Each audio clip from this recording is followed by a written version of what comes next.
Y voy a compartir con ustedes este tema que para muchos no es desconocido. Bueno, los mecanismos de acción tal vez sí, pero el uso, la aplicación de estos en el hogar o como tratamientos para combatir algunas infecciones, pues ya es conocido. Les recomiendo que en Yagües ustedes lean, cuando veamos lo de los antibióticos, lean un poco más el capítulo, porque eso les ayuda a integrar con farmacología, debido a que ahí está descrito toda la parte de los antibióticos, todas las diferentes formas de los antibióticos, los derivados, las tetraciclinas, y toda la familia, todos los tipos, además con los mecanismos de acción. Por el tiempo que tenemos, yo solamente les voy a dar unas pinceladas, pero ustedes completen, por favor. Eso les ayuda a integrar con la otra materia que están llevando, creo que en este momento. Veamos los objetivos específicos. Esta es la clase número 7. Las definiciones, vean que ahorita pues se han reducido a esas nada más que compete con el tema. Van a aparecer unas en las diapositivas que ustedes las leen por su cuenta, pero no las vamos a discutir. Esto es para ampliar más la terminología. Ahora, dependiendo de la microbiología que utilicen, ahí van a encontrar otros términos. Entonces, lo importante es que ustedes los lean y los puedan comprender. Ya no vamos a decir, vamos a desinfectar la piel, porque el desinfectante es una sustancia química que se aplica a objetos inanimados, por ejemplo, una mesa o el piso. Bueno, veamos a ver las definiciones de antiséptico, desinfectante, antibiótico, la toxicidad selectiva, concentración inhibitoria mínima. Después vamos a ver el grupo de agentes químicos utilizados para el control o eliminación. Veamos que algunos tienen acción letal y otros tienen acción inhibitoria nada más. Los diferentes factores que afectan la acción de estas sustancias químicas y las características más sobresalientes en el caso de los antibióticos y quimioterapéuticos, y vamos a hablar al final qué aplicación tienen los antibióticos en el laboratorio de microbiología. Y vamos a hablar un poquito del método que se utiliza para lograr establecer una sensibilidad o susceptibilidad de una bacteria frente a determinado antibiótico para no dar tratamientos erróneos. Aquí tenemos el temario de clase. Bueno, ustedes lo leen detenidamente. Es lo mismo que está planteado en los objetivos, para que ustedes cuando busquen la información tengan esa guía y se puedan ubicar. Veamos, en primer lugar, bueno, desde tiempos históricos se ha tratado de controlar los microorganismos, porque vean que los microorganismos los tenemos como flora comensal, flora normal en el cuerpo, pero también si no hay un equilibrio con el hospedero y esta flora comensal, estos se vuelven agresivos, o cuando salen de su sitio natural y se van a otras localizaciones anatómicas. Los microorganismos pues existen, veamos en el caso de la flora bacteriana normal, en las diferentes zonas. Tenemos el intestino, tenemos por ejemplo en la piel, ¿verdad? En las secreciones de las glándulas sebáceas, hay una cantidad de microorganismos que protegen. Ahora, cuando estos microorganismos salen de ese hábitat, ya no son comensales, ¿verdad?, sino que son patógenos. Entonces, la costumbre de purificar el agua, de hervirla, de filtrarla, de clorarla, se ha venido dando con la finalidad de evitar contaminaciones. También la preservación de alimentos, veamos acá estas conservas, ¿con qué finalidad se realizan? Para darle más vida útil al alimento y que no se deterioren. Ya les hablaron del salado, el ahumado, tenemos ahí unos pescados secos, ¿verdad? La salinización, el desecado, ayuda a que el tiempo de vida permanezca, tenga más durabilidad y no se descomponga. Ahora, tenemos acá, por ejemplo, una placa de un medio de cultivo en donde ha habido crecimiento de múltiples colonias de diferente forma, ¿verdad? El tamaño, color. Significa que si una placa se deja expuesta al ambiente, como en este caso, se logra capturar todos esos microorganismos que se van a manifestar a través de ese crecimiento microbiano, que son colonias bacterianas. Vamos a ver desde que épocas antiguas, en donde no se tenía todavía el descubrimiento de los microorganismos, se hablaba de teoría de los gérmenes, pero no se había visto todavía microorganismos.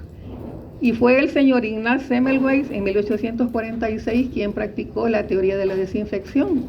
Él era un médico obstetra e instruyó a sus estudiantes de que antes de pasar a la sala de partos sumergieran las manos en hipoclorito de calcio, porque ellos venían tal vez de la sala de autopsias y transmitían gérmenes, y de ahí pues que había una gran cantidad de madres que morían de fiebre puerperal, o sea, la fiebre posparto.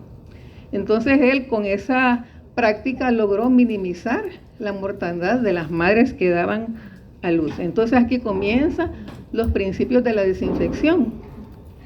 También los señores Pasteur y Koch, que plantearon la teoría de los gérmenes, ellos decían que habían microorganismos y había que demostrarlos, ¿verdad? Como aislarlos del sitio, puede ser de un animal, de una muestra clínica, hacerlos crecer, ¿verdad? Y después reproducirlos en el laboratorio y volverlos a inocular para ver si realmente era el mismo microorganismo. Entonces, demostrar la presencia de microorganismos aislándolos, viéndolos en el laboratorio. Pero fue este señor Joseph Lister en 1865 quien también disminuyó el riesgo de gangrenas. Por cualquier trauma ocurría una amputación y la persona pues moría de una infección a nivel de esa lesión, por contaminación con microorganismos que producían pues esas infecciones en la que la única forma de remediar la situación era amputar. Entonces ellos, bueno, este señor Lister aplicó las técnicas asépticas. ¿A dónde? En el quirófano. Los quirófanos, vean cómo eran, a cielo abierto. Entonces todo el material lo sumergía en fenol, todo el instrumental, y hacía también vaporizaciones con fenol. Mira, como cuando con el spray aromatizamos un espacio, o utilizamos Lysol para disminuir la cantidad de contaminantes en el ambiente. Entonces, él utilizó el fenol a concentraciones de 2 al 5%, haciendo nebulizaciones y sumergiendo el instrumental quirúrgico y vaporizaciones en el ambiente antes de hacer una cirugía. Entonces, se disminuyeron también los casos de gangrena gaseosa. Entonces, también se empezó a aplicar el calor al material de vidrio. Ya ustedes vieron el autoclave, vieron el horno. Entonces, estos pues son principios de desinfección. Ahora, hay diferencias entre lo que es desinfección y esterilización. La esterilización es la ausencia completa de vida microbiana. En la desinfección sabemos que se reduce la cantidad de microorganismos y algunos van a quedar vivos todavía, sobre todo las esporas que pueden germinar posteriormente. Vamos a ver la importancia del control de microorganismos. Se basa en prevenir la contaminación para evitar proliferación de microorganismos perjudiciales. Y ustedes que van a asistir a los hospitales saben que el lavado de manos es una de las formas rápidas o más seguras de evitar una contaminación cruzada. ¿Cuántas personas entran por una cirugía a un hospital y salen con una enfermedad nosocomial? Porque hay cepas que son multiresistentes o resistentes a algunos antibióticos. Entonces, las manos, el instrumental quirúrgico, a veces los pisos, las paredes, el agua pueden estar contaminados. Entonces, por eso es que se tienen que tener reglas de higiene. Un quirófano debe estar libre de microorganismos. Por ejemplo, la lámpara de luz ultravioleta se puede dejar activada durante la noche para desinfectar, siempre y cuando el personal no esté presente. La transmisión de agentes infecciosos causantes de enfermedad pues se previene con la utilización de sustancias químicas, en este caso, y también para evitar el deterioro de materiales de laboratorio. Cuando se trabaja en un laboratorio de microbiología, pues se tiene cuidado con la preparación de los medios de cultivo, con la cristalería, con las pipetas, con todo el material que se usa, porque si se hace diagnóstico, se tiene que tener la certeza de que esa bacteria, ese microorganismo que está aislando en el medio de cultivo, no forma parte de la contaminación del material. Entonces, para prevenir pues el deterioro de materiales en esta área. Veamos acá, esterilización y desinfección en laboratorio. Veamos, es importante, y donde fallan estos procedimientos, va a aumentar la morbimortalidad de los pacientes. Vean ustedes los espacios, la limpieza del aseo de las paredes, de los pisos, todo el instrumental, El aseo de las manos, bueno, hay lavados de manos especiales, lavados prequirúrgicos, la desinfección de las paredes, de todo el instrumental que se utiliza en ese hospital. Ahora, veamos, hay que desinfectar en los quirófanos el ambiente, las paredes, los pisos, los techos, el equipo, el instrumental y la indumentaria del personal. El aire también del ambiente. Cuando se usan materiales, por ejemplo, como catéteres, agujas, jeringas u otros instrumentos empleados en maniobras médicas, pues hay que tener mucho cuidado que ese material sea estéril. No se va a hacer una punción lumbar, como en este caso, con cualquier instrumento, incluso hacer una antisepsia de la piel previa a la punción. Entonces, el cuidado que se ha tenido, pues, ya con la epidemia, la pandemia del COVID, pues se han tenido medidas más higiénicas, como que las personas han comprendido más la necesidad, incluso hasta de lavarse las manos. Todavía andamos con el alcohol gel, ¿verdad? Y ya dijo el licenciado que a lo mejor se trae mascarilla para el laboratorio. Estas definiciones, pues ustedes las pueden encontrar en cualquier texto, no las voy a repetir, porque ya se las han de haber explicado, ¿verdad, licenciada? Pero recordemos que la terminación ida quiere decir destrucción, acción letal. Y la terminación ático quiere decir nada más una inhibición. Si hablamos de un fungistático, quiere decir que inhibe hongos. Esto quiere decir que al retirar el agente químico se reanuda el crecimiento. Un bacteriostático inhibe la multiplicación bacteriana. Ahora, desinfectante, nos interesan estos términos. El desinfectante es una sustancia química que se aplica sobre objetos inanimados. Vamos a ver qué desinfectante ocupan en casa. Los hipocloritos. ¿Cuál otro? El alcohol se puede ocupar como desinfectante, aunque también es antiséptico. Por ejemplo, si se sumergen los termómetros bucales en alcohol en los hospitales, o los que los ponen acá en las axilas, se sumergen en alcohol, ese es un proceso de desinfección. Pero si aplicamos el alcohol al 70% a las manos, estamos haciendo una antisepsia. Ya no vamos a decir, vamos a desinfectar la herida. Ahora, veamos qué es la desinfección. Es la acción, es el uso de procedimientos físicos y químicos, nos vamos a referir ahora a procedimientos químicos para destruir la mayoría de los microorganismos. Quiere decir que no todos los microorganismos van a quedar destruidos. Hay bacterias que son esporuladas, la espora no se destruye con un desinfectante, al menos que sea de alto nivel, ya lo vamos a ver. Y van a quedar vivas tal vez algunas bacterias que son especiales, por ejemplo, bacterias con una pared celular especial como las micobacterias pueden quedar todavía viables. Antiséptico es un biocida o producto que sea que destruye o inhibe. Cuando se aplica, inhibe microorganismos cuando se aplica sobre la piel, ¿verdad? Sobre tejido vivo. Y la antisepsia es la acción, ¿verdad? Es la acción o el procedimiento de aplicar estas sustancias químicas en la piel para lograr ese objetivo. Entonces veamos que los desinfectantes y antisépticos no esterilizan, solo que tengan una concentración alta y sean de algún tipo de sustancia química. La preservación, bueno, hay sustancias químicas que se ocupan para preservar no solo alimentos, sino que también las vacunas. Por ejemplo, el timerosal, el formaldehído, se pueden ocupar para vacunas de múltiple dosis. Y también en fármacos y alimentos se pueden ocupar pues algunas sustancias químicas para evitar su deterioro.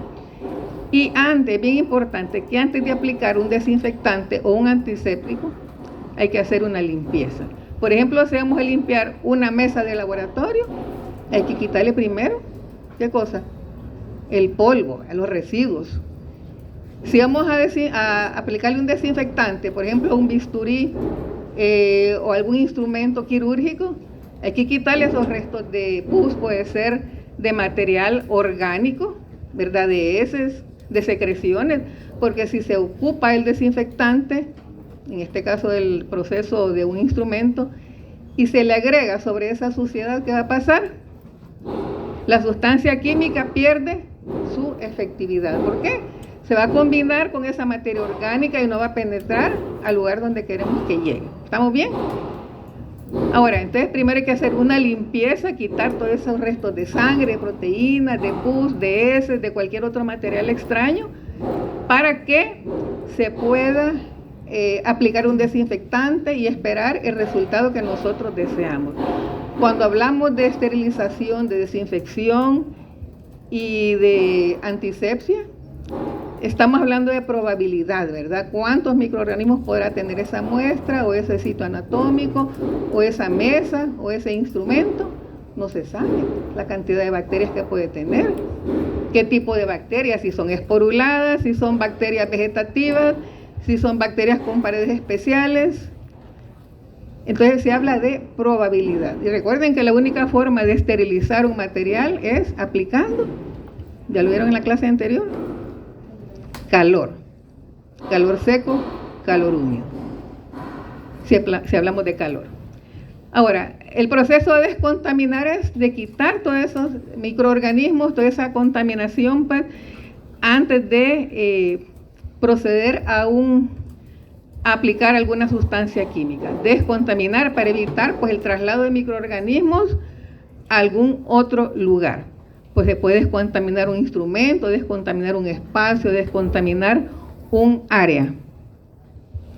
Bueno, esto no lo vamos a describir, ustedes lo leen y se acuerdan del túnel sanitizador, en donde se pasaba y se rociaba una sustancia química, pero eso no crean que salía la persona ya con su cuerpo estéril, con su ropa, no, era para reducir qué tipo de microorganismos, cualquiera, ¿verdad? Y en el caso de los hospitales, bueno, ahí se está también eliminando esos microorganismos que quedan adheridos a las superficies, por ejemplo, las chapas de las puertas, las paredes, y evitar, pues, contaminación. Si la persona toca esos espacios, esos lugares, pues, contaminados, en donde quedó algún microbio que dejó otra persona. Ahora, el control de las poblaciones microbianas se hace utilizando desinfectantes, antisépticos y también antibióticos y quimioterapéuticos. En el caso de los antibióticos y quimioterapéuticos, los antibióticos que son niños, hemos tomado antibióticos, ¿verdad? Muchas veces. Quimioterapéuticos que son dirigidos, por ejemplo, a otros tratamientos que no sean microbianos. Entonces los antibióticos y quimioterapéuticos tienen una propiedad de que van dirigidos a hacer su efecto, en el caso de los antibióticos, sobre los microorganismos, y sobre los microorganismos algún componente estructural de esa bacteria, y se van a diferenciar de los desinfectantes y antisépticos en que los antibióticos y quimioterapéuticos poseen toxicidad selectiva. ¿Qué significa eso? Que van a ser tóxicos para los microbios, tratando de dañar lo menos posible la célula eucariótica, la célula hospedera, la humana. Pero saben ustedes que los antibióticos también tienen efectos secundarios. Un tratamiento prolongado con antibióticos aniquila la flora comensal del intestino. Hay unos que producen efectos secundarios, algunos que no se tienen que administrar a mujeres embarazadas ni a niños menores de 12 años, como la tetraciclina. Entonces, siempre tienen algún daño, ¿verdad? Entonces, con el manejo de los antibióticos hay que tener mucho cuidado y no consumirlos como que fueran gomitas, ¿verdad? Sino que tienen que ser administrados. Recuerden, un buen diagnóstico de un médico va a generar que el tratamiento sea más específico y no está recetando antibióticos por una faringitis viral. Entonces la gente se enoja cuando no le dan antibióticos en el seguro, porque quieren antibióticos. Y la cosa es que no terminan los tratamientos y con eso se está generando resistencia, ¿de quién? De las bacterias a los antibióticos. Y cuando realmente se necesita este tratamiento, no va a dar efecto. ¿Estamos bien hasta ahí? ¿Preguntas? Va, entonces veamos, aquí tenemos pues un virus, bacterias gram negativas, gram positivas, amibas y un hongo ahí, para demostrarles pues el tipo de cantidad de microbios que existen. Aquí tenemos en orden decreciente, hay más, ¿verdad? Pero yo les he puesto nada más algunos, los priones, no son microorganismos, son partículas infecciosas. Ustedes quieren leer más de priones, busquen en sus libros que son enfermedades que producen una degeneración de una proteína que existe a nivel celular de los humanos. Después viene, más abajo de los priones estarían los coccidios. Después vienen las esporas bacterianas. Una forma de resistente es la espora bacteriana porque tiene una cantidad de cubiertas que le permiten esa dureza de soportar condiciones ambientales externas. Resisten la luz solar, pueden resistir la falta de agua. Recuerden que sin agua no hay vida. Entonces, las esporas pueden estar en el suelo por mucho tiempo. Resisten la acción de los desinfectantes. Bueno, cuando hay condiciones, la espora germina a producir una bacteria vegetativa. Entonces, esta es una forma de resistencia para la cual se tiene que tener cuidado de llevar procesos de esterilización y desinfección para tener la seguridad de que la espora ya quedó aniquilada y que no va a dar origen a una célula vegetativa. Después vienen las micobacterias. Bueno, antes estaban las amibas. Después vienen las micobacterias, que son bacterias como el Mycobacterium tuberculosis, que tienen paredes celulares especiales, ricas en lípidos y ceras, y eso lo hace más resistente a algunas sustancias químicas. Después vienen los virus pequeños no envueltos, como el virus de la polio. Los trofozoitos, no, ahí están las amibas.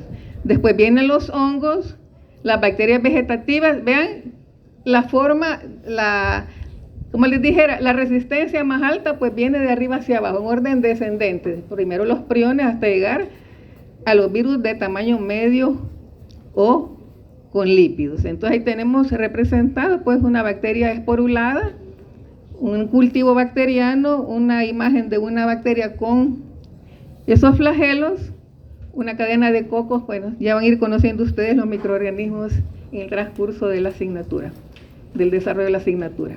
Ahora, depende también el tipo de bacteria. No todas las bacterias tienen la misma estructura química, las mismas necesidades de crecimiento, de nutrición, las mismas condiciones ambientales. Entonces, el tipo de pared celular influye bastante, la presencia de esporos y la fase de desarrollo. Cuando hablamos de un cultivo bacteriano, pues hay una curva de crecimiento, es como una curva de población humana, ¿verdad? Empieza en la fase de rezago, en donde la bacteria se está preparando, y después viene la fase exponencial, en la que la bacteria está con su mecanismo metabólico muy desarrollado. Empieza la etapa de crecimiento, de reproducción. Entonces es en esta fase en donde es más susceptible a la acción de los desinfectantes, a la acción de los antisépticos, porque después viene una etapa en la meseta, la fase estacionaria, en donde ya hay equilibrio entre la vida y la muerte. Después viene para abajo la fase de muerte. ¿Por qué les menciono la curva que lo van a ver después con la licencia de Magaña? Porque para aplicar estas sustancias químicas tenemos que ver, se tiene que presumir que la bacteria esté en su fase de crecimiento exponencial. ¿Para qué queremos una bacteria que ya esté viejita y vaya a condiciones de muerte? Porque sus mecanismos, sus estructuras ya no están receptivas a la sustancia química. Hasta en eso tiene que ver, pero eso lo desconocemos a la hora de aplicar una sustancia química. Pero estos son estudios que han hecho pues del metabolismo para llegar a comprender qué tipo de desinfectantes son los que tienen una acción, en qué tiempo se va a producir la destrucción de la mayoría de bacterias y cuál es la dosis, la concentración de estos desinfectantes. Bueno, tenemos el género Mycobacterium, que lo tenemos ahí representado como esos filamentos rojos, son bacterias ácido alcohol resistentes. Estos son géneros muy resistentes a la acción de los desinfectantes y antisépticos. Géneros como los estafilococos y enterococos producen enfermedades nosocomiales, son resistentes a los antibióticos. Las pseudomonas, las klebsielas, enterobacter y serratia, pues también tienen mecanismos de resistencia, porque las bacterias también están preparadas. Fíjese que el uso de antisépticos y desinfectantes hace a la bacteria que empiece con sus mecanismos de resistencia a prepararse, porque cuando ya se llega a una terapia en donde es administrada por diferentes vías un antibiótico, entonces la bacteria ya tuvo contacto previo ¿con quién? Con los desinfectantes y antisépticos, ya se preparó. Entonces esto también da pie a que más adelante las bacterias desarrollen resistencia frente a un determinado fármaco, en este caso un antibiótico. Y vean que estos géneros producen verdaderas epidemias intrahospitaleras, y de repente no hay un medicamento que haga efecto y hay gente que puede morir hasta de sepsis. Existen protocolos en desinfección y esterilización. Recuerden, cada instrumento, cada equipo, cada artículo viene, como les dijera, con su manual. O sea que no vamos a aplicar fenol a todo, ¿verdad? A limpiar si limpiamos el estetoscopio con alcohol al 70, no vamos a limpiar, por ejemplo, un aparato para ventilación respiratoria, ¿verdad? Con alcohol, ¿verdad? Entonces cada fabricante va a dar especificaciones cómo se tiene que tratar ese instrumento, ese artículo, ese aparato, ese equipo, qué tipo de desinfectante o cuál es el procedimiento de limpieza que le debe de realizar. Entonces, por ejemplo, cuando se realizan técnicas diagnósticas y terapéuticas invasivas, ¿verdad? En donde el instrumento va a penetrar una cavidad abdominal, por ejemplo, o un catéter en donde va a ir a un vaso, a una arteria. No se puede introducir cualquier instrumento, especialmente cuando se trata de personas inmunodeprimidas o en casos de cirugías mayores. Desde el uso de una jeringa tiene que ser estéril, ¿sí o no? Entonces, por ahí se comienza pues la utilización de estos procedimientos para evitar contaminaciones y que la persona no vaya a morir por un instrumento contaminado que por el procedimiento que se le hizo. Entonces, para todas estas sustancias químicas, no crean que se preparan y se lanzan hacia el comercio solo porque se tienen que vender, ¿verdad? Se tienen que comercializar, sino que se va a considerar la toxicidad, el daño al ambiente. Entonces hay organismos reguladores, está la EPA, ¿verdad? La Agencia de Protección Ambiental y la FDA, la Federación de Drogas y Alimentos, para poder dar el pase a cualquier sustancia química nueva que se esté probando y que se vaya a lanzar al comercio. Entonces hay una prueba que se desarrolla o se ha venido desarrollando, aunque hay otras técnicas más modernas, la prueba del coeficiente fenólico. ¿Y por qué el fenol es el que se ocupa como patrón? Bueno, el fenol fue uno de los agentes químicos que utilizó ¿quién? El señor Lister, cuando hizo sus vaporizaciones en esos quirófanos. Entonces, se ha tenido como patrón esa sustancia química, debido a los resultados. Porque no me decían que nos escuchaba. No tengan miedo, no tengan pena. Bueno, entonces les decía que el fenol, ácido carbólico, ácido fénico, recordemos de química orgánica, se utilizó como patrón de comparación. ¿Por qué? Esa era la sustancia química que se tenía para comparar los otros desinfectantes que se iban a lanzar al comercio. Y aunque pues se dice que el fenol ya se usa poco en el laboratorio, porque antes acá los desinfectantes de las mesas era fenol al 5%, con eso se limpiaban las mesas. Ahora se ha dejado el fenol en casos especiales, cuando se trabaja con muestras de esputo o de cualquier otro tipo de muestra.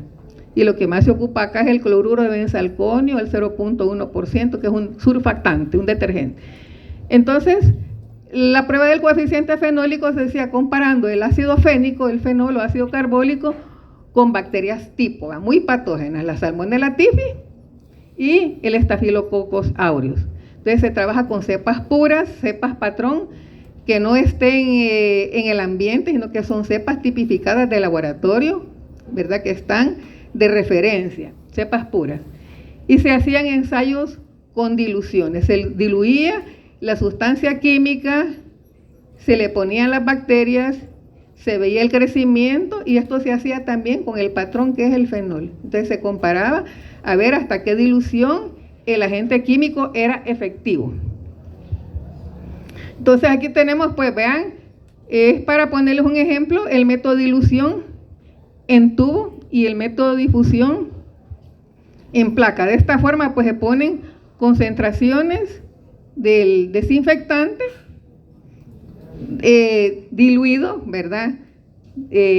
Digamos, si aquí se tienen 100, aquí se tienen 50, aquí 25, 12, 5, en concentraciones a la mitad. Y se le pone la suspensión de bacterias, de la misma bacteria. Se incuba y se va viendo hasta qué concentración es efectivo el desinfectante. Entonces ahí tenemos que también se impregnan disquitos de papel filtro con el desinfectante en estudio, ahí se ve la zona clara alrededor del disquito en donde no hubo crecimiento. Ahora, estos también se ocupan para los antibióticos, para ver pues la concentración inhibitoria mínima. Entonces tenemos pues la evaluación de los desinfectantes por el método de difusión en disco. Se llama difusión porque el disquito impregnado, la sustancia química va a difundir a los lados, y en donde se produce esa zona clara, quiere decir que no permitió que creciera la bacteria. Entonces ahí tenemos, por ejemplo, cómo se han evaluado el hexaclorofeno, el cloro, el ortofenilfenol, los compuestos de amonio cuaternario con diferentes bacterias, ¿verdad? Con un estafilococcus aureus, con Escherichia coli y con unas pseudomonas aeruginosas. Entonces ahí se ve pues el resultado en donde no hubo zona de inhibición, quiere decir que la bacteria es resistente. Entonces, les decía que el uso de desinfectantes y antisépticos ha dado pie, ha dado origen, acá también se vaya generando una resistencia cuando ya se tenga un antibiótico. ¿Por qué? Porque ya estuvieron en contacto previo con sustancias químicas que le ayudaron a activar sus mecanismos de defensa. Entonces las bacterias también tienen esa capacidad de mutar, de adquirir plásmidos, de producir enzimas que pueden inactivar, en el caso de los antibióticos, los mecanismos de destrucción. Entonces vamos a ver por qué las sustancias químicas no se pueden consumir. Bueno, son irritantes, solo se utilizan para la piel, son irritantes. Algunos se aplican en la piel, pero pueden producir daño. ¿Verdad? Si es una herida abierta, en vez de sanar la herida, la van a dañar más el tejido, lo irritan, aunque en el caso del peróxido de hidrógeno se dice que si son lesiones pequeñas, raspaduras, alguna escoriación, se puede poner peróxido de hidrógeno al 3%, y esa espuma que se forma es el oxígeno naciente que permite pues que se libere de microorganismos, que también los tejidos producen catalasa y también le va a dar burbujeo. Entonces, pueden retardar algunos antisépticos la cicatrización. Hoy se prefiere utilizar la clorexidina para limpiar las heridas, ¿verdad? El mercurocromo, el timerosal, todo eso, la tintura de yodo se puede utilizar, pero en heridas pequeñitas, en raspaduras, pero en heridas grandes no, porque incluso el alcohol, ¿verdad? En una herida que nos poníamos antes alcohol, entonces puede retardar el proceso de cicatrización porque irrita los tejidos. Entonces, en el caso de los antisépticos, los desinfectantes solo se pueden aplicar en forma tópica a la piel y mucosas, en el caso de los antisépticos, y los desinfectantes en superficies inanimadas. Se tiene que considerar también el daño ambiental que puede producir una sustancia química. Entonces, todo eso se tiene que valorar por estas dos entidades que les mencioné. Ahora, los desinfectantes se van a clasificar porque así como existe una gama de microorganismos, existe una gama de artículos que desinfectar, la aplicación de estas sustancias químicas se han dividido en niveles. Nivel alto, nivel intermedio y nivel bajo. Esto depende del nivel de destrucción que se quiera completar o llevar a cabo, y así tenemos que desinfectantes de alto nivel. Tenemos el óxido de etileno, el formaldehído, el butaraldehído y el peróxido de hidrógeno, que también se llama agua oxigenada. Ahora, no es el agua oxigenada que ocupamos en casa, ni el de que ocupamos para los tintes, pero a veces tiene que ser, la concentración es la que indica, ¿verdad? Una concentración de peróxido de hidrógeno al 30% tiene propiedades esterilizantes, en el caso de ubicarlo como desinfectante de alto nivel. ¿Por qué? Porque dijimos que tiene propiedades esterilizantes. ¿Qué es lo que va a destruir? Pero lo principal, la forma de vida más resistente que se conoce, las esporas bacterianas. Entonces, vean, dependiendo de la concentración, así va a ser también la aplicación. Ahora, estos desinfectantes de alto nivel se van a aplicar a objetos, a instrumentos, artículos que no se pueden esterilizar aplicando ni calor seco ni calor húmedo. Si son objetos de goma, de hule de goma, implantes de óseos, ¿verdad? Algún instrumento que se deforme con el calor, ¿verdad? Entonces se aplica esterilización en frío. con un desinfectante de alto nivel.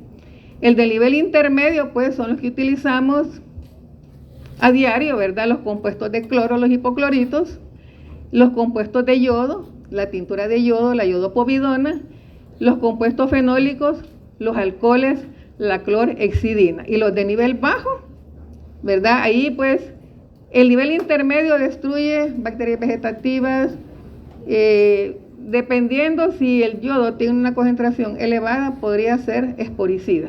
Entonces, depende de la concentración y el tipo de desinfectante para lograr un propósito, ya sea desinfección o esterilización. Y los de nivel bajo nada más destruyen bacterias vegetativas. Por ejemplo, el cloruro de benzalconio, que es un compuesto de amonio cuaternario, y los compuestos mercuriales que ya cayeron en desuso, ¿verdad? Como el bicloruro de mercurio, mercurocromo, creo que todavía lo venden en las farmacias, que funciona igual que una tintura de mertiolate o timerosal, ¿verdad? Para pequeñas escoriaciones. Entonces los niveles de desinfección fueron ideados por este señor en 1968, por el señor Earl Spaulding, y clasificó la desinfección en 3 niveles. Entonces, nivel alto, destruye esporas bacterianas. El nivel intermedio, destruye todos los patógenos excepto esporas bacterianas. Y los de nivel bajo, destruye más que todo bacterias vegetativas y virus con cubierta lipídica o de tamaño medio. Ustedes van a preguntar, pero si los virus tienen cubierta lipídica, ¿que no les ayuda a ser resistentes? No, al contrario, la cubierta es más fácilmente desintegrada, ¿verdad? Con algún proceso. Entonces, son más resistentes los virus desnudos o sin cubierta. Ahora, dependiendo también de los niveles de desinfección, también así van a ser materiales, van a ser clasificados los materiales en nivel crítico, semicrítico y, vamos a ver, semicríticos y no críticos, dependiendo el contacto que se tenga con, digamos, algunos sitios anatómicos del paciente. Entonces, los instrumentos críticos son los que se introducen en el cuerpo. Por ejemplo, un catéter, ¿verdad? Estos representan un alto riesgo de causar una contaminación. Entonces, aquí se van a utilizar, en este caso, pues desinfectantes de alto nivel. O sí, se va a preferir utilizar métodos térmicos o radiaciones. Pero en este caso, pues desinfectantes de alto nivel, dependiendo del tipo de artículo. El instrumental quirúrgico, los catéteres endovenosos, centrales y periféricos, implantes óseos, agujas, instrumental laparoscópico, son instrumentos críticos. Los semicríticos van a ser, por ejemplo, los depósitos de hidroterapia. Vean que en estos depósitos, si no hay una buena desinfección, la persona puede capturar unas pseudomonas ahí, ¿verdad? Entonces, a nivel de la piel, pues, se va a tener una contaminación con esa bacteria que le gusta mucho el agua, las pseudomonas aeruginosas. Entonces, depósitos de hidroterapia, endoscopios digestivos y equipos de terapia respiratoria. Los termómetros, ¿verdad? Son instrumentos semicríticos porque, vean, están en contacto, ¿verdad?, con sitios que no representan una invasión a un órgano o a un tejido, ¿verdad? El endoscopio digestivo, sabemos que la boca tiene una cantidad de microorganismos. Entonces, una buena desinfección en este caso, pues, lo ubica como un instrumento semicrítico.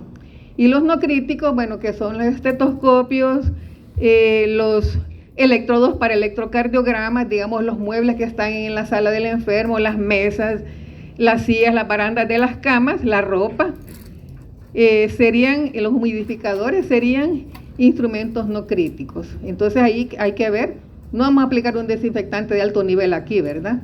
Porque no es el riesgo, ¿verdad?, para colocarle un estetoscopio al paciente que lo vamos a contaminar en algún órgano. Entonces, el propósito de cada desinfectante también es ver a qué instrumento se va a aplicar.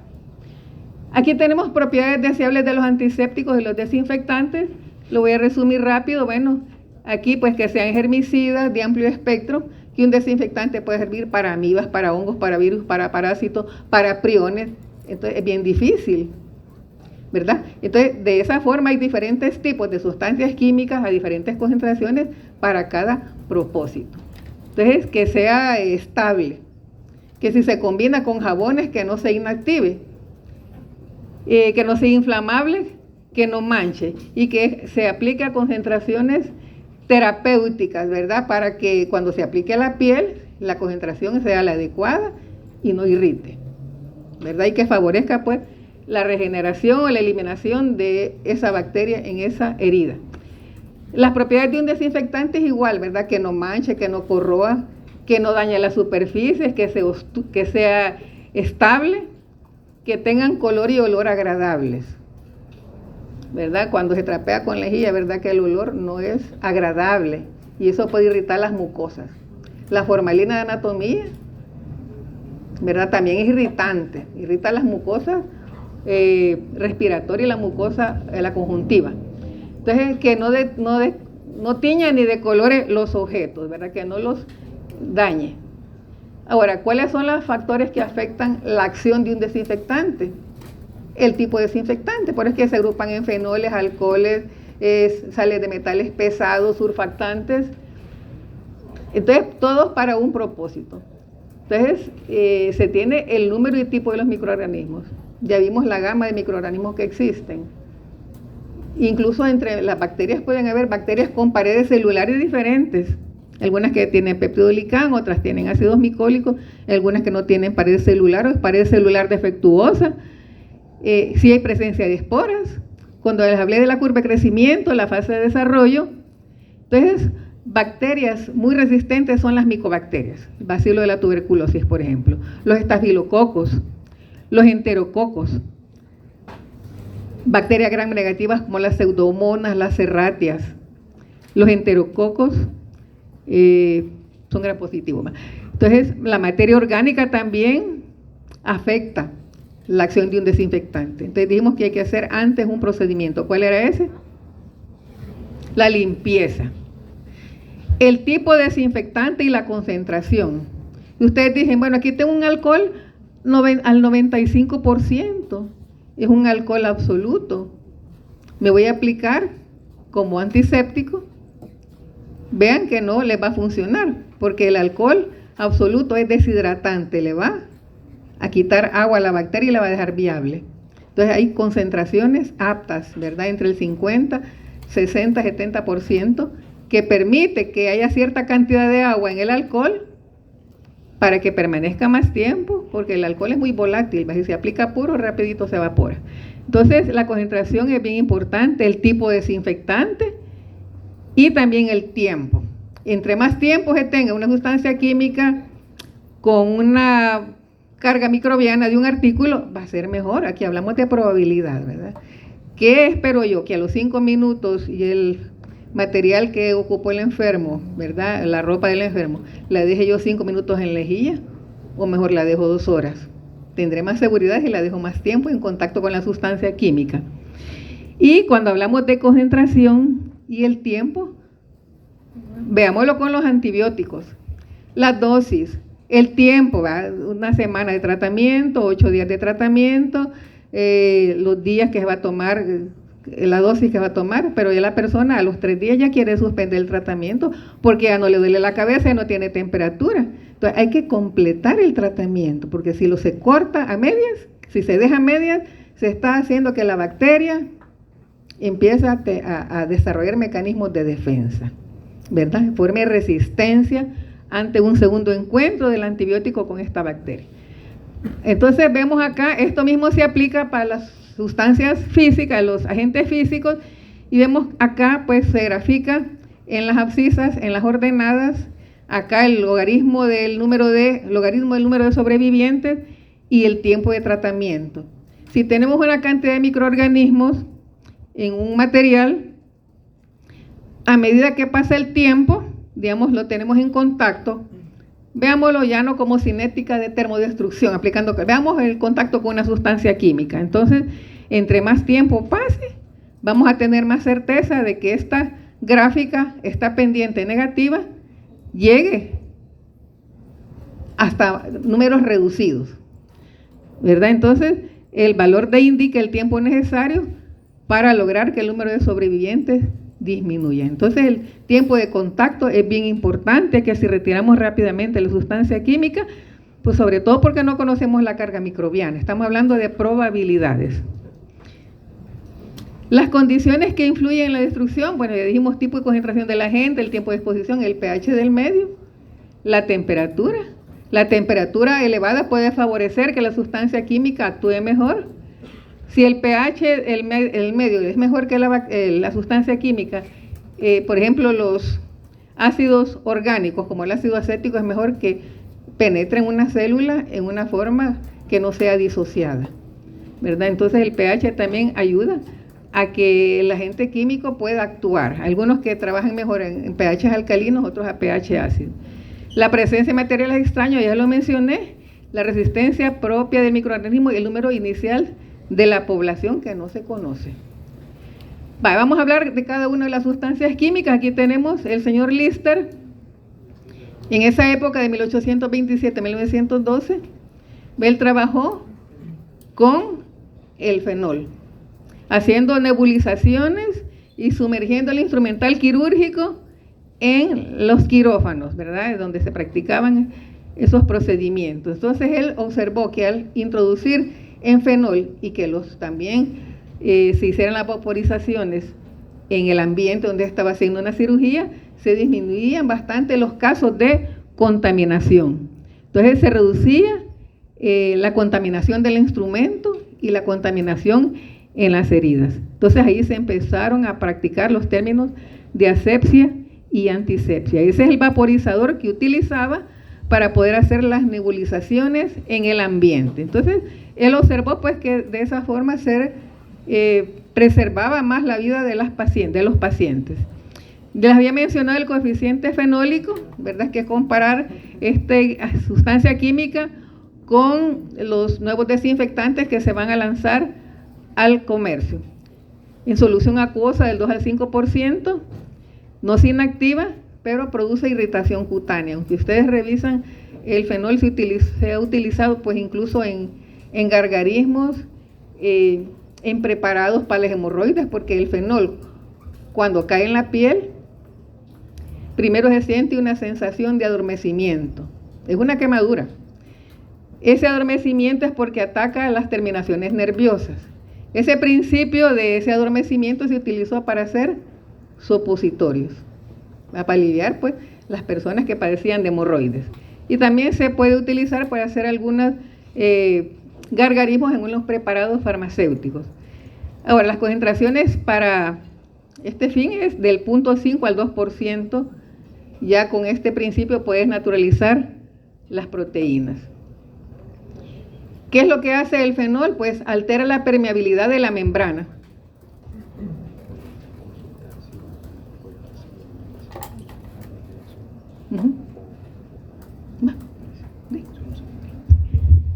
Hola muchachos, Ligmarine está en disposición de continuar un rato más para compensar el tiempo que se extendió la clase anterior.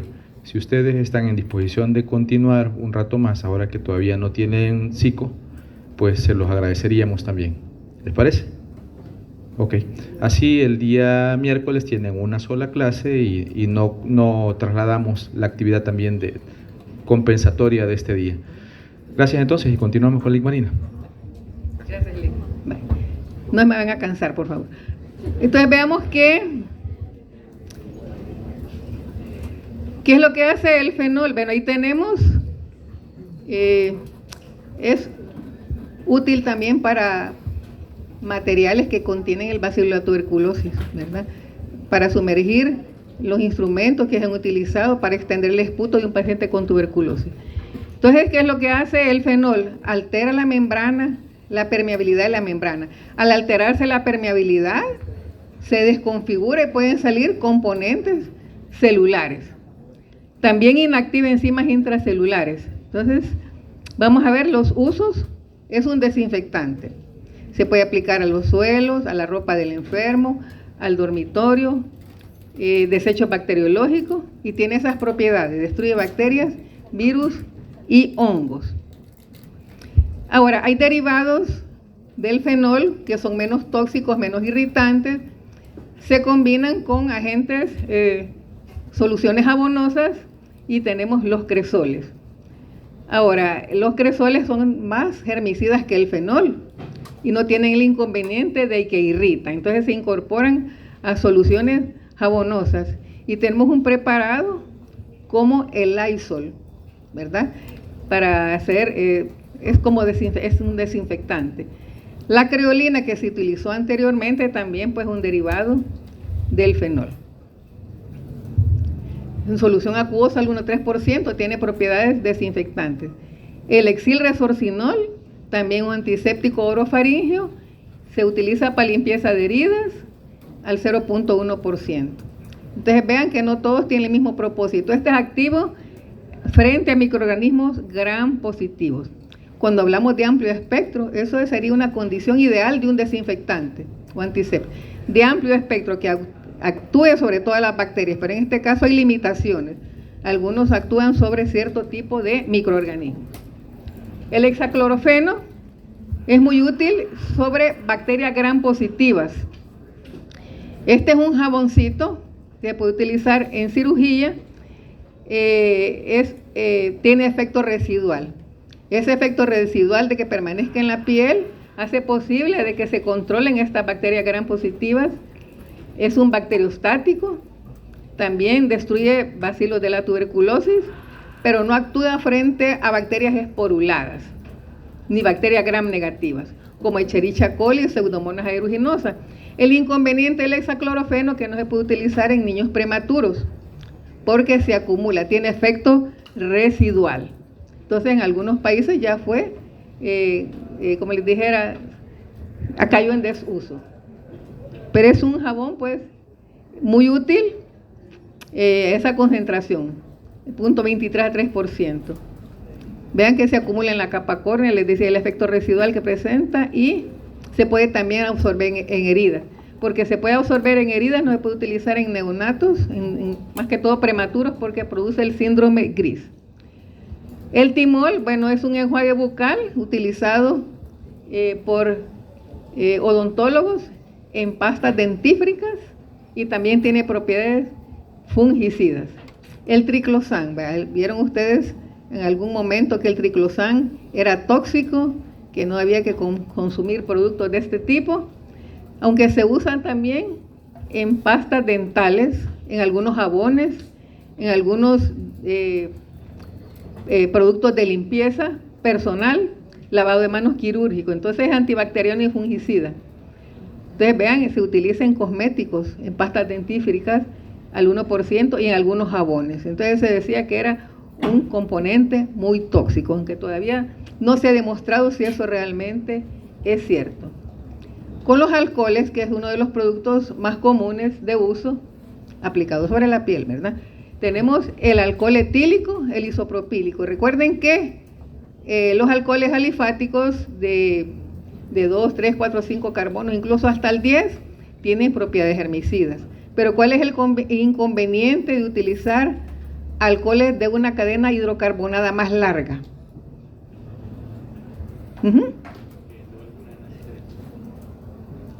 Son insolubles en agua, ¿sí? Entonces cuesta solubilizarlos en agua. Entonces los más utilizados son el alcohol etílico de 2 carbonos y el alcohol isopropílico o el N-propílico de 3 carbonos. El isopropílico es el isómero del alcohol N-propílico. Ahora, las concentraciones adecuadas, dijimos que el alcohol al 95 al 100% no tiene efecto, porque se deshidrata. Recuerden que se necesita cierta cantidad de agua en las inmediaciones de una bacteria, en este caso para que el alcohol pueda penetrar a la célula y ejercer su acción. Pero si no hay agua, se evapora rápidamente y no puede producir efectos en la bacteria. Ahora, tenemos un alcohol quirúrgico que no es para bebida, es un alcohol desnaturalizado, ¿verdad? Entonces, y cuando se desnaturaliza se le puede poner metanol. El metanol, el alcohol de un carbono, tiene propiedades germicidas, pero ¿por qué no se utiliza? Porque los vapores pueden dañar el nervio óptico. Personas que en algún tiempo consumieron alcohol de manera clandestina, que estaban contaminados con metanol, si se recuperaron, perdieron la vista. Y los que murieron, pues, por haber consumido, pues, alcohol etílico contaminado con metanol. Es útil sobre bacterias vegetativas, no actúa sobre esporas, también actúa sobre hongos y virus que contienen lípidos. Recordemos que las grasas se disuelven con el alcohol. Vamos a ver que tienen poca actividad frente a micobacterias y el etanol en concentraciones de 70% hacer una antisepsia en la piel antes de aplicar, por ejemplo, una inyección, reduce las bacterias en cuestión de 1 a 2 minutos, que posteriormente estas bacterias van otra vez a establecer porque forman parte de la flora normal. Ahora, con el caso de la tintura de yodo se puede hacer una asociación del etanol con tintura de yodo y eso es una acción sinérgica, como un desinfectante también o como un antiséptico. Y de esta forma pues no daña la piel. ¿Cuál es el mecanismo de acción del alcohol? Primero que desconfigura la membrana celular. Al desconfigurarla, la desorganiza, va a producir desnaturalización y precipitación de proteínas porque ya el componente puede ingresar. Disolviendo los lípidos de la membrana, pues puede ingresar a desconfigurar, a deprecipitar las proteínas. Veamos ahí cuáles son los usos. Se puede aplicar como desinfectante y como antiséptico. Como desinfectante cuando se sumerge en los termómetros bucales y como antiséptico cuando se hace una antisepsia antes de aplicar, por ejemplo, una inyección. Una de las ventajas es que es inflamable. Se evapora rápidamente. La ventaja del isopropanol que puede tener propiedades más herbicidas, pero se ha visto que produce irritación y sequedad de la piel, hasta daño pulmonar, ¿verdad? Por los vapores. Entonces se utiliza también el alcohol como vehículo de otros herbicidas. Ya sabemos pues tintura de yodo en alcohol. Entonces es una acción pues que potencia el efecto de cada uno de ellos. Los halógenos más utilizados, recordemos halógenos, flúor, cloro, bromo, yodo. Los más utilizados son el yodo y el cloro. Ahora, ¿cuál es la ventaja de utilizar estos halógenos? En la piel intacta no pueden producir irritación y tienen acción rápida y prolongada. Entonces, pueden tener efecto para esporas dependiendo de la concentración. También sobre el Mycobacterium tuberculosis. Una de las desventajas tenemos ahí, por ejemplo, el yodo, ese yodo metálico. El yodo viene en escamas, no es soluble en agua, hay que utilizar otro componente que es el yoduro de potasio. Y de esta forma pues se prepara una tintura de yodo con alcohol.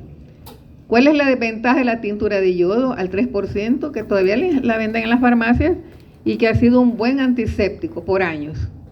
Irrita la piel, puede producir alguna reacción alérgica, mancha la ropa, puede dañar superficies, puede corroer instrumentos de metal. Entonces la tintura de yodo utilizada por mucho tiempo al 2% también tiene la propiedad de desinfectar el agua. Si no se tiene la certeza de que esa agua sea potable, agréguele de 2 a 4 gotas de tintura de yodo por litro. Y se dice que también elimina los quistes de amibas. Ahora, como toda acción de desinfectante, hay que hacer primero una limpieza, si es un instrumento, porque la materia orgánica disminuye la acción. Las propiedades del yodo se pueden aumentar utilizando un acarreador, y en este caso pues tenemos los yodóforos, que es como una especie de jabón que se llama el preparado povidona yodada o jabón yodado.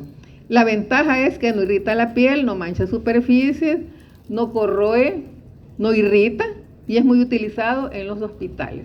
Entonces se libera del 9 al 12% de yodo activo. Entonces no produce alergias ni irritaciones. Y vean que es aplicado pues en heridas quirúrgicas, reduciendo la contaminación o el exceso de bacterias que producen la infección. Se puede aplicar en piel y mucosas. Vean que es útil para el lavado de manos, ¿verdad? Limpieza de heridas, equipos de diálisis. ¿Cuál es el mecanismo de acción del yodo? Tenemos en las enzimas radicales tiol, los SH. Como son oxidantes, lo que hacen es eliminar oxígeno, hidrógeno, provocando una unión disulfuro. Entonces, de esta forma, pues los componentes enzimáticos ya no tienen la estructura química adecuada como para seguir funcionando. Entonces, oxida enzimas esenciales, liberando esos hidrógenos y provocando uniones disulfuro de los grupos tiol. Los grupos tiol son los grupos SH. Los compuestos de cloro, sabemos de que el agua se potabiliza con cloro. Entonces, el cloro, existen 3 formas de cloro. Tenemos el gas cloro. Generalmente el cloro es un gas amarillento, penetrante, muy irritante. Pero en el agua existen 3 formas de cloro. El cloro puro, molecular, el ácido clorhídrico y el hipoclorito. Entonces, cuando el cloro se combina con agua, se forma ácido hipocloroso, que lo tenemos ahí, HClO. Ahora, el ácido hipocloroso se va a descomponer en un hidrógeno y el ion hipoclorito. Entonces, esa es la función del cloro cuando se mezcla con agua, que forme el ácido hipocloroso y después el ion hipoclorito. Tiene una actividad bactericida rápida, ¿verdad? Las lejías, los hipocloritos de sodio son de rápida acción. Entonces, a mayor pH, un pH alcalino, funcionan mejor. Pero también pues se pueden inactivar con materia orgánica. Hay que tener cuidado con el manejo porque produce irritación de las mucosas. Tiene las propiedades de ser bactericida, fungicida y virucida. Ahora, se puede ocupar pues para el instrumental médico, para los pisos, endoscopios contaminados, pero esa es la desventaja, que es irritante y los vapores son tóxicos. ¿Quién ideó los hipocloritos de sodio? Bueno, se idearon en la Segunda Guerra Mundial para evitar procesos de infección en los soldados que caían heridos en combate. Entonces le irrigaba directamente sobre las heridas, ¿verdad?, el hipoclorito de sodio. Los primeros años que se utilizaron se veía el resultado, pero después se vio que producían mucho daño al tejido. Tenemos también el hipoclorito de calcio, que se puede ocupar en el comercio, en la industria alimenticia, para la desinfección del equipo de lecherías o de lugares donde preparan alimentos. Existe otro componente cuando el cloro se mezcla con una amina para dar las cloraminas. Esta tiene mucha ventaja porque no es irritante y al 2% la cloramina T se puede ocupar para desinfección del agua, tratamiento de heridas y lavado de mucosas. Entonces se trata de hacer algunas combinaciones para que la acción irritante, la acción tóxica se vaya disminuyendo, siempre conservando la potencia de el agente oxidante. ¿Cuál es el mecanismo de acción del cloro? Igual que el del yodo, ¿verdad? Le quita los hidrógenos, oxida los grupos tiol de muchas enzimas que son de importancia en la bacteria, produciendo uniones disulfuro. Acá, estas son las uniones disulfuro. Entonces, oxida a las enzimas liberando esos 2 hidrógenos. Ya vimos las aplicaciones de estos agentes, de estos halógenos: desinfección del agua, de superficies, lavado de herida, material médico. Pueden corroer metales y hay que eliminar pues la sangre, el pus, las proteínas, los restos de secreciones, porque también se inactiva el agente químico y pierde pues su efectividad. Otros agentes oxidantes son el ozono, el ácido peracético, el peróxido de hidrógeno, y el peróxido de hidrógeno a concentraciones de 30% tiene propiedades esterilizantes, ¿verdad?, del 10 al 25%. Ahora, ¿en qué momento es ocupar peróxido de hidrógeno? Cuando se quieren esterilizar lentes de contacto, prótesis quirúrgicas, implantes de plástico, que no se pueden pues utilizar otros métodos que aplica calor. Con respecto a algunos agentes alquilantes, quiere decir que estas sustancias químicas sustituyen un grupo alquílico, por ejemplo el óxido de etileno, en algunos componentes bacterianos, por eso se llama agentes alquilantes. El óxido de etileno es una sustancia química que produce esterilización en un término de 3 a 8 horas. Esto se tiene que someter a unas cámaras en donde hay que controlar, ahí tenemos la cámara, la cantidad de humedad, la temperatura, el tiempo de exposición. No es corrosivo. Estos tienen propiedades esterilizantes, una esterilización en frío. Vean que hay que tener 40 a 60% de humedad, de 20 a 45 grados centígrados, en una atmósfera con dióxido de carbono. Entonces se someten artículos que no resisten el calor. Por ejemplo, sondas, endoscopios, catéteres, y después que se someten a esta exposición con este óxido de etileno, hay que airear el material para quitar los residuos antes de utilizarlo, porque también pues es tóxico este agente químico. El ácido peracético también tiene propiedades bactericidas, fungicidas y esporicidas. Este ácido peracético es una combinación de ácido acético con peróxido de hidrógeno en concentraciones de 0.2%.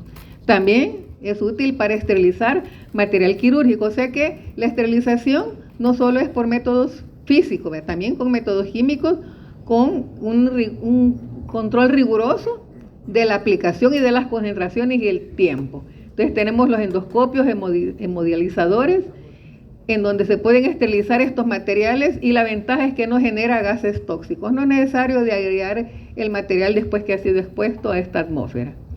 Entonces ahí tenemos pues los materiales que se pueden esterilizar con agentes químicos. Las biguanidas son muy utilizadas para limpieza de heridas, como enjuagues bucales. La principal es la clorhexidina, que se puede utilizar como gluconato de clorhexidina o lactato de clorhexidina. Esta tiene efecto detergente porque altera la permeabilidad de la membrana plasmática. Cuando la membrana plasmática se desconfigura, pierde su estabilidad, empiezan a salir componentes vitales del microorganismo. Y de esa forma, pues, inhibe enzimas del espacio periplásmico. Al estar inhibidas las enzimas, todo el metabolismo, pues, se altera. También precipita proteínas y los ácidos nucleicos. Entonces ahí tenemos pues la concentración adecuada del gluconato de clorhexidina del 2 a 4%. Entonces no se va a utilizar alcohol, ni tintura de yodo, de preferencia pues lavado de la piel del enfermo. Se puede aplicar a mucosas, en heridas, en quemaduras. Pero las bacterias nosocomiales, como las pseudomonas y los proteus que residen en los hospitales, que están alojados en muchos localizaciones del hospital, en las paredes, en los suelos, en algunos artículos, son muy resistentes a la clorhexidina. Los compuestos de metales pesados. Aquí tenemos el mercurio, la plata y el cobre. Entonces los compuestos de mercurio pues han caído en desuso porque son tóxicos. Generalmente se utilizó mercurio cromo al 2%, que funciona como el mertiolate para pequeñas rasgaduras. Y el timerosal mertiolato es una tintura que tiene propiedades bacteriostáticas y fungistáticas. ¿Qué significa esto? Que retira la sustancia química, se reanuda el crecimiento. Pero también tiene otras propiedades. El timerosal se ocupa como preservante de sueros y vacunas para evitar su descomposición. Para antitoxinas, o sea, sueros que contienen anticuerpos que van a ser administrados a determinado paciente. En el caso de la plata, el nitrato de plata fue utilizado por años a concentraciones del 1 a 2% para ser administradas después del nacimiento, en el momento que el niño nace, se aplicaban en el saco conjuntival para prevenir la oftalmía neonatal u oftalmía gonocóxica. Si la madre tenía gonorrea, pues tal vez no habían advertido, entonces el niño cuando nacía por parto vaginal se contaminaba sus ojos con el gonococo, con Neisseria gonorrea. Entonces, aunque actualmente se ha sustituido este nitrato de plata por pomadas de antibióticos, ¿verdad? Como eritromicina.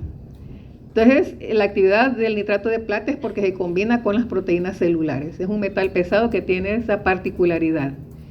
Entonces, es muy útil, pues, por ejemplo, en el caso de quemaduras, para prevenir que la quemadura se contamine con esta bacteria, con Pseudomonas aeruginosa, sobre todo cuando está en el hospital, el quemado. Vean ustedes acá, la Pseudomonas aeruginosa en esta zona de la quemadura produce ese crecimiento. Esta bacteria produce un pigmento verdoso.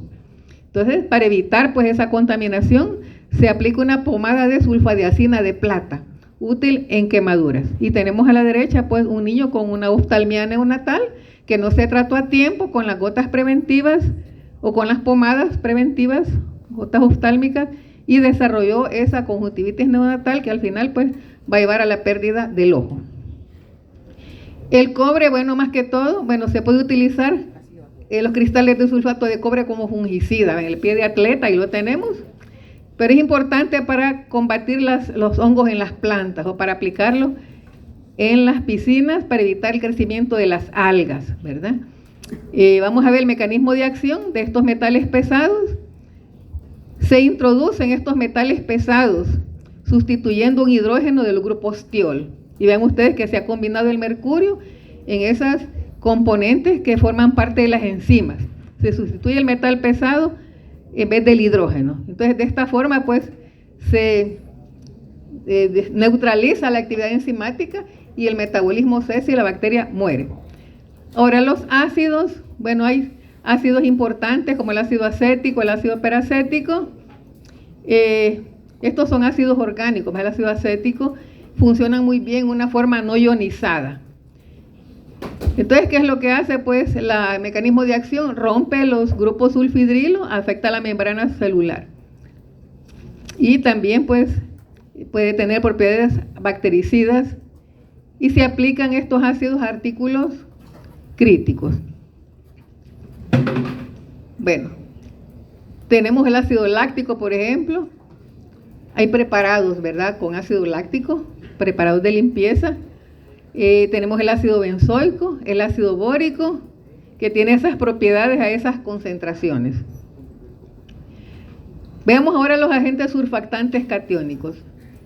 ¿Qué significa deterger? Significa limpiar. Ese es un detergente. Pero ahora la aplicación de los surfactantes es comprender la naturaleza de estos componentes, los más utilizados, los compuestos de amonio cuaternario, como el cloruro de benzalconio, que es el prototipo. Entonces, estos componentes de amonio cuaternario tienen naturaleza anfipática o anfótera o anfifílica. Quiere decir que tiene una parte hidrofóbica, que es una cadena hidrocarbonada larga, y tiene una parte hidrofílica. Entonces, igual, tenemos la bicapa lipídica que tiene esta parte.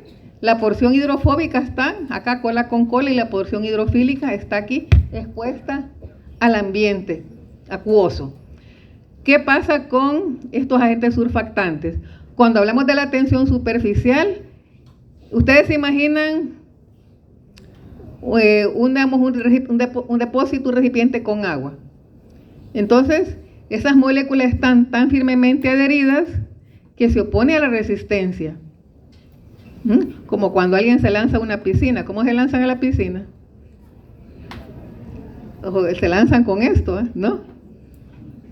Arde, ¿va? Cuando se tiran así. Entonces hay que romper esa tensión superficial, ¿va? Porque se lanzan los clavadistas así, con la puntita de los dedos hacen el espacio. Entonces esa resistencia que presenta, digamos, esa capa de líquido, ese líquido contenido en un recipiente, se llama tensión superficial. Las moléculas están bien adheridas. Entonces, ¿qué pasa con la tensión superficial de esta membrana, de esta bicapa lipídica? Hay que romperla, ¿va? Hay que desconfigurar esa membrana citoplasmática con la finalidad de que entren los principios del componente para que vayan a precipitar proteínas, a desnaturalizar proteínas, ¿sí o no? Entonces, ¿cómo lo hacen? Si es una bicapa lipídica, ¿qué es lo que hace? La porción hidrofílica se une, ¿verdad? Los grupos fosfolípidos tienen carga negativa, ¿verdad? Entonces, el catión se une a los lípidos de la membrana. Este es el catión. Se une a los lípidos de la membrana por atracción de cargas. Los fosfolípidos tienen carga negativa y el catión tiene carga positiva. Entonces hay atracción, ¿sí o no? Y los otros, la molécula anfipática se une a la otra parte hidrofóbica. Y entonces, ¿qué pasa? Ocurre como una torsión del citoplasma, ¿sí o no? Ya no va a estar en esa forma, sino que ocurre una torsión por atracción de cargas. Entonces se aumenta la permeabilidad, ya se desconfigura la estructura de la bicapa lipídica y de esa forma se empieza a alterar. De esta manera, pues, empiezan a salir pequeños componentes vitales de la célula y entra, pues, de lleno el agente químico a producir la precipitación de las proteínas. Entonces, por eso llaman surfactantes. Se depositan primero en la membrana citoplasmática y después empiezan a desconfigurar a través de atracciones por carga eléctrica. Entonces, los compuestos de amonio cuaternario a concentraciones bajas de 0.02% pueden actuar como desinfectantes o como antisépticos. Desinfectante, apliquémoslo a la mesa, previamente limpia, o lo podemos ocupar como antiséptico haciendo una irrigación vesical o aplicación para lavado de heridas. Pero vean que hay bacterias que son muy resistentes, las pseudomonas, los micobacterios, un hongo que se llama tricofitón, son muy resistentes. Ahora, ¿cuál es el inconveniente de estos preparados de cloruro de benzalconio, estos detergentes catiónicos? Que incluso en las soluciones líquidas pueden crecer las pseudomonas o los tricofitón, como que fuera un medio de cultivo. Bueno, ahí tenemos dos preparados comerciales, el Cefirán y el Ceprin. Entonces pierden efectividad frente a jabones, porque si los jabones son, si estos son catiónicos y los jabones son aniónicos, pierde la efectividad.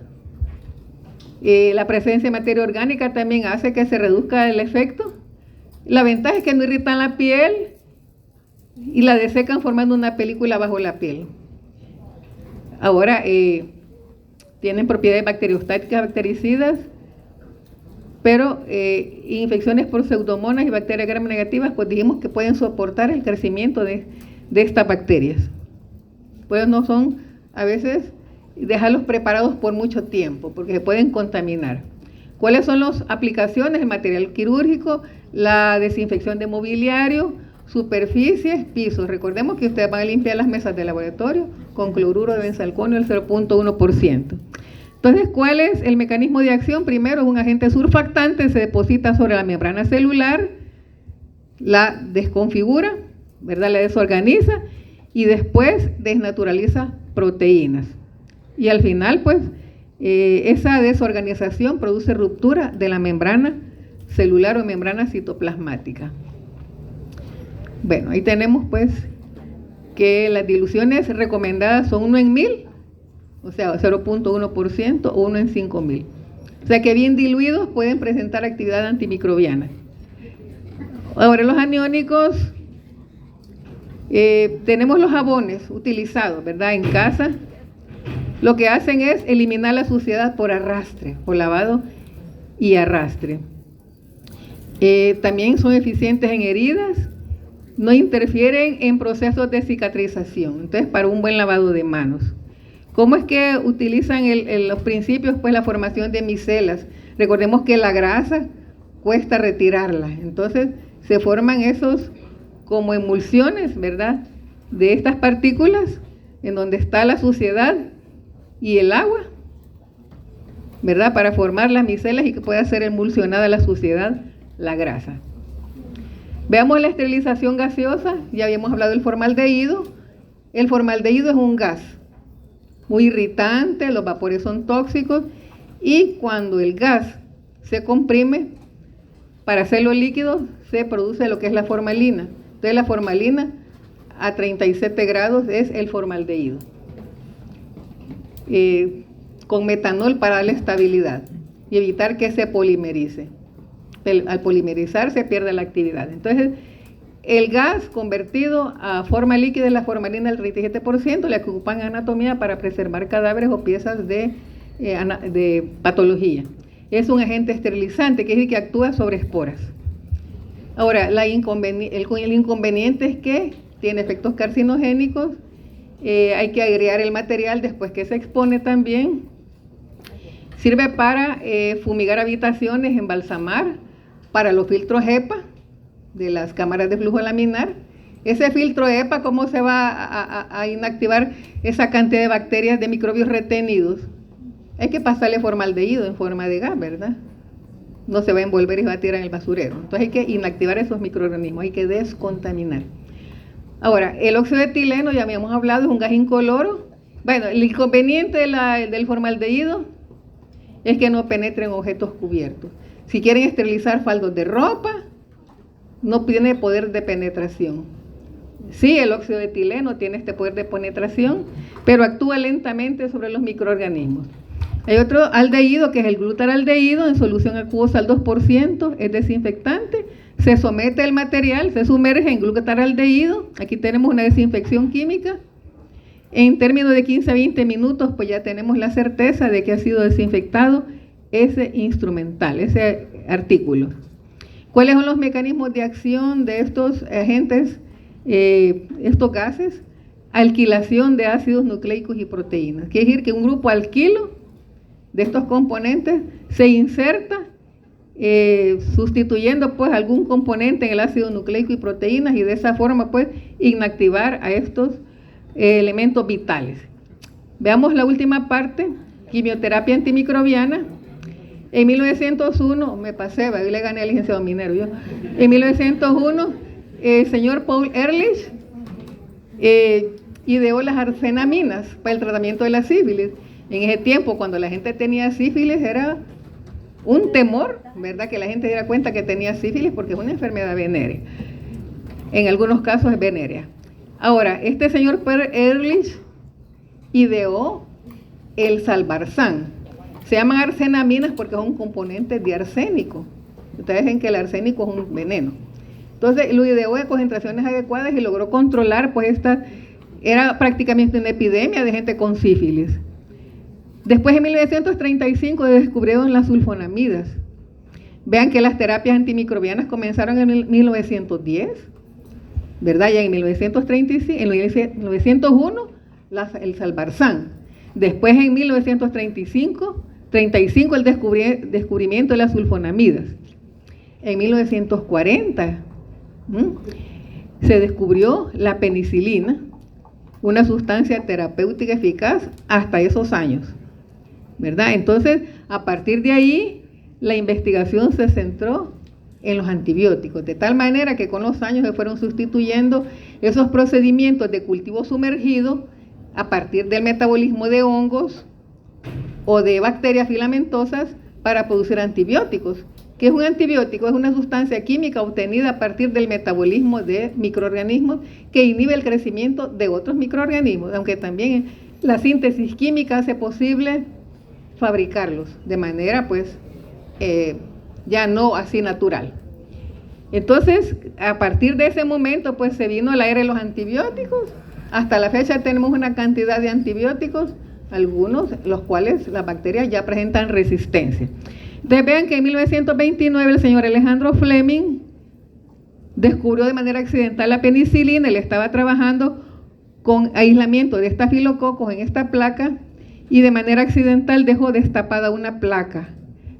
Entonces a los días vio que alrededor del crecimiento de estafilococos ya no habían bacterias, sino que habían crecido estas colonias redondas que aparecen allá, grandes, con un color verdoso y de aspecto aterciopelado, ¿verdad?, o algodonoso, y que alrededor de esa colonia de hongos había inhibido el crecimiento de la bacteria con la que estaba trabajando, el Staphylococcus aureus. Entonces, como ese hongo era el Penicillium notatum, ¿cómo le llamó a la sustancia? Penicilina. Muy bien, entonces a partir de ese momento pues la penicilina fue la bomba, todo mundo con penicilina, hasta que se empezó a hacer un uso irracional, de tal manera llegar a una resistencia a las bacterias y hacer más fuerte a las bacterias para que tengan todos esos mecanismos de defensa adquiridos por mutaciones cromosómicas, por plásmidos y por otros factores. Entonces vamos a ver la toxicidad selectiva, dijimos, se aplica a antibióticos y quimioterapeutas. Los antibióticos son obtenidos por metabolismo de microorganismos y las sustancias quimioterapéuticas por síntesis química, aunque todos son componentes para quimioterapia. Ahora, ¿qué pasa con los antimicrobianos? También tenemos acá que tienen efecto bactericida y bacteriostático. Un antibiótico puede tener un efecto letal, un efecto inhibidor. Por ejemplo, las tetraciclinas son bacteriostáticas. Ahora, según su espectro, pueden ser de amplio espectro, de limitado espectro o de espectro reducido. Y así tenemos que hay antibióticos para bacterias gram positivas, gram negativas, bacterias de todo tipo, clamidias y todo. Hay otras que solo son dirigidas para bacterias gram positivas, espectro limitado. Y hay otras que son de espectro reducido, solo para un género, por decir algo. Entonces la gama de antibióticos pues ofrece que se pueda escoger el tratamiento adecuado, siempre haciendo un buen diagnóstico, un buen aislamiento de la bacteria a partir de una muestra clínica. Entonces aquí tenemos pues las del amplio espectro, tetraciclina, cloranfenicol, micoplasma, clamidia, rickettsia, espiroqueta. Ven ahí que hay una variedad de bacterias diferentes, bacterias espirilares, bacterias como los micoplasma con pared celular defectuosa, clamidias que tienen alguna morfología diferente a lo que son los cocos, los bacilos, las rickettsia, bueno, el espectro limitado, penicilina, espiroquetas, cocos gram positivos, gram negativos, bacilos gram positivos. Van dirigidos a un grupo de microorganismos. Y en este caso el antifúngico, espectro reducido, la nistatina para un hongo. Ahora, ¿qué ocurre cuando así como hay tratamientos para las bacterias, hay tratamientos para virus, para hongos. En el caso de un virus, no vamos a decir que el virus es un microorganismo, es una partícula infecciosa. Entonces ahí no podemos decir que inhibe el crecimiento, no. Ahí va a evitar la replicación en la célula, ¿ya? Y por eso se llama antiviral. ¿Quedó claro? Entonces, ahorita estamos hablando solo de bacterias. Vale. Según el mecanismo de acción, vayan a leer Yagüez, ahí se van a dar gusto. Inhibición en la síntesis de la pared celular. A partir de peptidoglicán, ocupando el ácido N-acetilmurámico y el acetilglucosamina, el ácido murámico, la bacteria va construyendo como un entramado la pared celular, ¿ya? Y si hay una inhibición en la síntesis de la pared celular, porque hay proteínas PBP, proteínas fijadoras de penicilina, ya la pared celular no se va a generar. ¿Quedó claro? Entonces, ahí pueden haber diferentes mecanismos de inhibición de la pared celular. ¿Cómo actúa el antibiótico? También inhibición en las funciones de la membrana celular. Todo eso, el transporte, eso va a estar inhibido. La inhibición en la síntesis de proteínas, a nivel de ribosomas, no se construye el polímero de la proteína, ¿verdad? Como el caso de las tetraciclinas que inhiben la síntesis de proteínas. La inhibición en la síntesis de ácidos nucleicos, cuando se compite por el ácido paraminobenzoico, el PABA, entonces no se sintetiza el ácido fólico. Y la competencia por sustancias que actúan como análogos de metabolitos esenciales. Esta es la del PABA. Entonces vean todos los mecanismos de acción. Aquí ya no hablamos de membrana celular, sino que hablamos de otras estructuras. Entonces, como tal, la bacteria presenta una estructura sobre la cual el antibiótico va a ir dirigiendo la acción. Por ejemplo, aquí tenemos que una bacteria tiene su flagelo, citoplasma, ribosomas, material genético, la membrana celular, pared celular. Sobre algún componente de la bacteria va a actuar el antibiótico, no todos actúan por igual. Pero también la bacteria tiene mecanismos para evitar la acción del antibiótico. Entonces veamos qué es lo que hace la bacteria una vez que esté en contacto con el antibiótico. Unas pueden dejar que ingrese el antibiótico, después lo expulsan con bombas especiales, ¿verdad? Bombas de flujo. Puede entrar el antibiótico y aquí hay enzimas en la bacteria que modifican el antibiótico y hacen que pierda su función, ¿verdad? Entonces, hay genes que están contenidos en plásmidos que se adquieren de otras bacterias. Por ejemplo, bacterias que eran susceptibles a determinado antibiótico, con el tiempo se volvieron resistentes porque adquirieron esos plásmidos que son material genético transferibles de otras bacterias y ya codifican para la resistencia de antibióticos. Entonces vean cómo las bacterias van mutando, van cambiando. Entonces tienen ellas componentes o mecanismos, las beta-lactamasas, que son enzimas que degradan antibióticos como la penicilina, cefalosporinas. Entonces lo degradan, abren el anillo beta-lactámico, inactivando la acción del antibiótico. Entonces también ellas tienen mecanismos para neutralizar esa acción.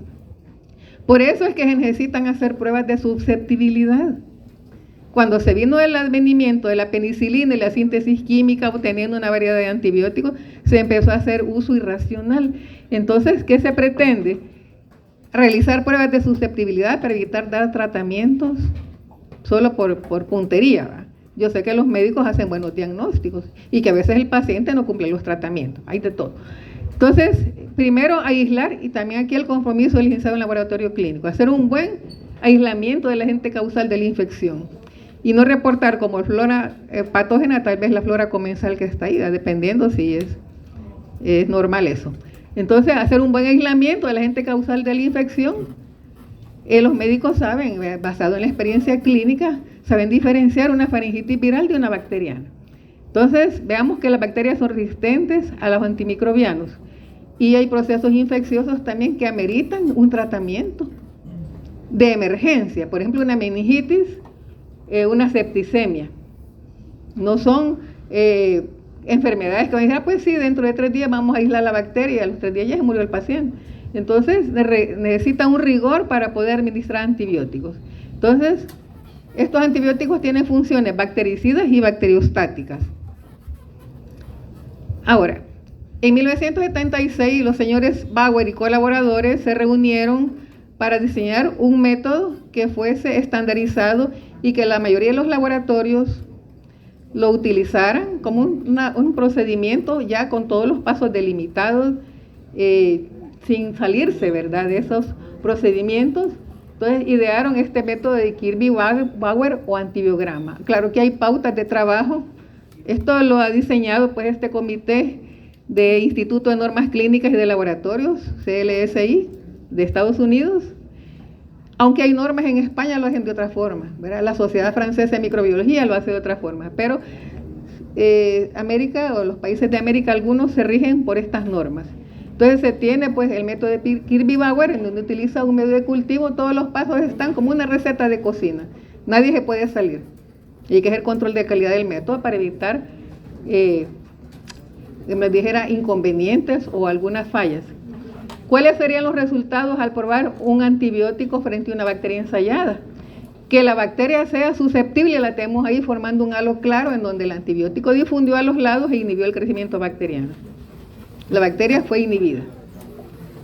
Que tenga un nivel intermedio, si tiene un halito pequeño hay que medirlo siempre, el diámetro, o si es resistente, cuando a la bacteria le importó que estuviera el antibiótico y creció alrededor y qué. Entonces, ¿qué pasa cuando los resultados se miden, se comparan los diámetros, se van a las tablas y se cae en una categoría? Si la bacteria es susceptible, está indicada para el tratamiento. Entonces le recomienda al médico la lista de antibióticos que va a sugerirle que el paciente ingiera. Si está resistente, bueno, tiene que saber el médico cuáles son, veamos la parte epidemiológica, cuáles son las bacterias que están presentando resistencia a algunos antibióticos y ver pues el comportamiento de estas bacterias. Y si es intermedio, puede aumentar la dosis, dependiendo de una infección localizada como una infección de vías urinarias. Entonces, veamos, las categorías son intermedio, susceptible y resistente. Y esto le da garantía al médico de que el antibiótico que está recomendando va a ser el que va a hacer efecto siempre y cuando el paciente cumpla las dosis y los días de tratamiento. Ahora, hay pruebas semiautomatizadas más rápidas en pequeños volúmenes que son métodos de dilución en microplacas en donde pueden ensayar diferentes tipos de antibióticos y aquí se lee por turbidez con un espectrofotómetro o a simple vista. Entonces, donde vemos nosotros acá que hay turbidez, no hubo inhibición de la bacteria por el antibiótico. Entonces aquí pueden ir colocando diluciones. Vemos que aquí habían 100 microgramos, aquí habían 50, 25, 12, 5, 0. Entonces aquí donde existe un crecimiento, ahí el antibiótico ya no surtió efecto. ¿Cuál es la concentración inhibitoria mínima? La mínima concentración que es capaz de inhibir el crecimiento de la bacteria. Por eso se llama concentración inhibitoria mínima. Estaría entre el pocito 5 y el 4. ¿Ya? Entonces, concentración inhibitoria mínima. Esto es in vitro. Se podrían hacer pruebas para incluso analizar en el suero del paciente la cantidad de antimicrobianos, sí, pero lo hacen tal vez en otros países. Entonces nos quedamos hasta aquí, jóvenes, tenemos aquí la bibliografía. Por favor consulten porque el tema está bien amplio. Les agradezco mucho.